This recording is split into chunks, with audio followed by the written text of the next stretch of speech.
নমস্কার বন্ধুরা, আজ আমি আবারও চলে এসেছি আপনাদের সামনে আরেকটি নতুন রেসিপি নিয়ে। তো আজকে ঘরে তেমন কিছু ছিল না, তো কি বানাবো বুঝে উঠতে পারছিলাম না, শুধু পেঁয়াজই ছিল। তো এই পেঁয়াজ দিয়ে আমি একটা রেসিপি বানাবো। পেঁয়াজগুলো ছাড়িয়ে নিয়ে এসেছি আর দেখুন কেটে নিয়েছি। মাথার এখানে চারটে করে দেখুন চারটে করে ফাঁক করে দিয়েছি। খুব বেশি করবে না, তাহলে কি হবে, খুলে যাবে। তো এরকম করে 4 ভাগ করে দিয়েছি। আর এদিকে কড়াই বসিয়ে দিয়েছি গ্যাসের ওপরে। কড়াইটা আমার গরম হয়ে গেছে, এর মধ্যে দিয়ে দেবো আমি সর্ষের তেল। রান্নাটা আমি সর্ষের তেলেই করব। চারিপাশে স্প্রেড করে দিলাম। পেঁয়াজগুলো ভেজে নেব। পেঁয়াজগুলো আমার ভাজা হয়ে গেছে, এবার আমি একটা একটা করে তুলে নেব। আমি কিন্তু পেঁয়াজে নুন হলুদ কিছুই দিইনি। তো দেখুন সব পেঁয়াজগুলো আমার তোলা হয়ে গেছে। এখানে দেখুন আমি নিয়ে নিয়েছি এলাচ, দারচিনি আর একটা লবঙ্গ। তেলের উপরে দিয়ে দিলাম। দেবো একটু কালো জিরে, একটু নাড়িয়ে নেব। আর দিয়ে দেব পেঁয়াজ বাটা। এখানে দুটো মিডিয়াম সাইজের পেঁয়াজ আমি নিয়ে নিয়েছি, এটাকে একটু কষিয়ে নেব। নিয়ে নিয়েছি দুটো লঙ্কা আর কিছুটা আদা, এগুলো আমি বেটে নিয়ে আসব। তো দেখুন পেঁয়াজটা আমার ভাজা হয়ে গেছে, এবার আমি দিয়ে দেব আদা আর লঙ্কা বাটাটা।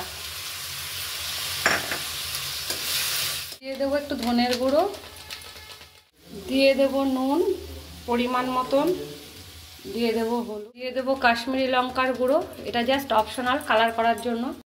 আমি একটু বাটি ধুয়ে জল দিয়ে দিয়েছিলাম। Tomato ketchup. দেখুন আমার মশলাটা কষানো হয়ে গেছে, আমি তারপরে টমেটো কেচাপটা দিচ্ছি। নাড়িয়ে নেব। দিয়ে দেবো টক দই, এটা আমার বাড়িতে পাতা টক দই। এটা দিয়ে অনবরত নাড়তে থাকবেন, নইলে এটা ফেটে যেতে পারে। দেবো সামান্য চিনি, যেহেতু টক দই দিয়েছি তাই ব্যালেন্স করার জন্য দিলাম, নইলে পেঁয়াজ কিন্তু মিষ্টি মিষ্টি হয়, আপনারা মিষ্টিটা বুঝে দেবেন। কিন্তু আমি জিরে একদমই ব্যবহার করিনি, না তো আমি তেলের ফোড়নে দিয়েছি জিরে, নয়তো আমি জিরের গুঁড়োও ইউজ করিনি। জিরে ছাড়াই কিন্তু এই রান্নাটা হবে। তো দেখুন কষানোটা আমার হয়ে গেছে, এবার আমি এর মধ্যে দিয়ে দেবো পেঁয়াজগুলো।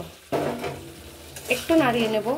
পেঁয়াজ দিয়ে বেশি কষাবেন না, কষানোর শেষেই কিন্তু পেঁয়াজটা দেবেন। আলতো হাতে জাস্ট একটু নাড়িয়ে নিয়ে জল দিয়ে দেবেন, না হলে পেঁয়াজের পাপড়িগুলো খুলে বেরিয়ে আসবে। এবার আমি এর মধ্যে জল দিয়ে দেব। এটা কিন্তু গামাখা হবে, মাখো মাখো হবে, খুব বেশি গ্রেভি হবে না, গায়ের সাথেই মেখে থাকবে পেঁয়াজের, সেই বুঝে জলটা দেবেন। গ্রেভিটা ফুটতে লেগে গেছে চারিপাশ দিয়ে, এবার আমি এটা একটু ঢাকা দিয়ে দেবো। লো টু মিডিয়াম আঁচে গ্যাসটা রাখবো। গ্যাসের ফ্লেমকে আমি লো টু মিডিয়াম আঁচে রেখে দিলাম। এটা খুলে দেখে নেব।